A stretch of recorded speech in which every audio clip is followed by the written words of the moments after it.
नमस्कार, मी पंजाब की राज्यामध्ये सध्या म्हणजे सर्वदूर असा पाऊस नाही म्हणून हा अंदाज सर्व शेतकरी लक्षात येतात. फक्त राज्यात भाग बदलतच पडणार आहे. आणि तुम्हाला सांगू इच्छितो कोकणात म्हणजे ते कोकण पट्टीला मात्र सातारा, सांगली, सोलापूर, कोल्हापूर, पुणे त्या पट्टामध्ये त्या नाशिक पर्यंत त्या सरी राहणार आहेत म्हणून हे लक्षात येतं. तिकडला पाऊस मात्र चालूच राहील. पण राज्यात इतर महाराष्ट्रामध्ये पाऊस म्हणजे काही जिल्ह्यामध्ये कसा राहील तर राज्यात पहिली गोष्ट सर्वदूर पाऊस नाही, भाग बदलत पडणार आहे, त्याच्यामध्ये सर येणार आहे. सर्वदूर काही मोठा पाऊस नाही म्हणून हा अंदाज प्रथम सर्व शेतकऱ्यांनी लक्षात घ्यायचा. राज्यात सांगायचं झालं 22 आणि 23च्या दरम्यान तुम्हाला एक सांगतो की जळगाव जिल्ह्याकडं, त्याच्यानंतर संभाजीनगर, जालना जिल्हा, त्याच्यानंतर बुलढाणा जिल्हा घाटाच्या खाली, त्याच्यानंतर अकोला, त्याच्यानंतर अमरावती, वर्धा, भंडारा, त्याच्यानंतर यवतमाळ जिल्हा, वाशिम जिल्हा, हिंगोली जिल्हा, नांदेड जिल्हा या भागामध्ये सध्या म्हणजे 21, 22, 23च्या दरम्यान म्हणजे आज उद्या परवा सरी येणार आहे. म्हणजे रात्रीच्याला बऱ्याच ठिकाणी पाऊस पडेल, उद्या त्याला देखील थोडा येणार आहे, पण सर्वदूर पडणार नाही.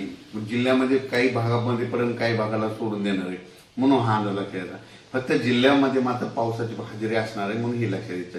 त्याच्यामध्ये सांगायचं झालं तर 23 जून 24 आणि 25च्या दरम्यान म्हणजे धाराशिव, लातूर जिल्ह्याकडे, त्याच्यानंतर परभणी जिल्ह्याकडे, त्याच्यानंतर नांदेड जिल्ह्याकडे या भागाकडे एक पाऊस असणार आहे. बीड जिल्ह्याकडे थोडाफार असणार आहे. म्हणजे सर्वदूर जिल्ह्यात पडणार नाही, फक्त काही भागामधून पडून जाईल म्हणून हा अंदाज लक्षात येतं. म्हणजे सांगायचं झालं तर 21 जून पासून ते 26 जून पर्यंत असाच पाऊस राहणार आहे, विखुरलेल्या स्वरूपाचा राहणार आहे, सर्वदूर पडणार नाही म्हणून हे अंदाज लक्षात येतात. राज्यामध्ये आता हे जे वारं चालू आहे ते काही ठिकाणी 25 जूनला बंद होईल, काही ठिकाणी 26 जूनला बंद होईल आणि हे वारं बंद झाल्याच्या नंतर परत चांगलं पावसाचं वातावरण तयार होणार आहे.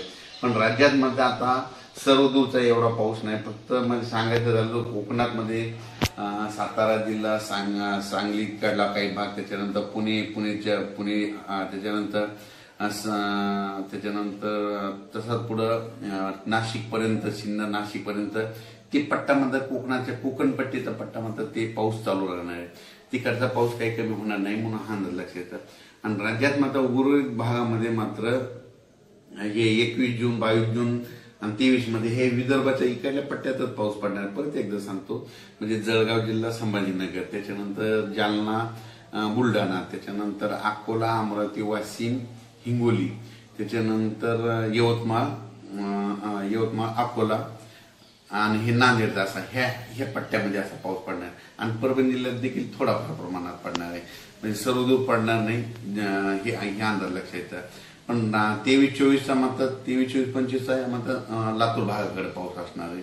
23, 24, 25 लातूर जिल्हा, त्याच्यानंतर धाराशिव, त्याच्यानंतर नांदेड, परभणी, बीड ह्या भागामध्ये 23, 24च्या दरम्यान पाऊस असणार आहे. सर्वदूर असा काही पाऊस नाही, फक्त जिल्ह्यामध्ये कुठेतरी अर्ध्या भागामध्ये येऊन जाईल म्हणून हा अंदाज लक्षात येतात. त्याच्यानंतर परभणी जिल्हा झाला, मराठवाड्यामध्ये देखील 25, 26 तारखेपर्यंत हे असंच वारं चालू राहील. 26च्या नंतर हे वारं बंद होईल आणि त्याच्यानंतर वातावरणामध्ये बदल होतील. त्याच्यानंतर राज्यात अचानक वातावरणात बदल झाला तर लगेच शेतकऱ्याला एक उद्या मेसेज दिला जाईल. धन्यवाद.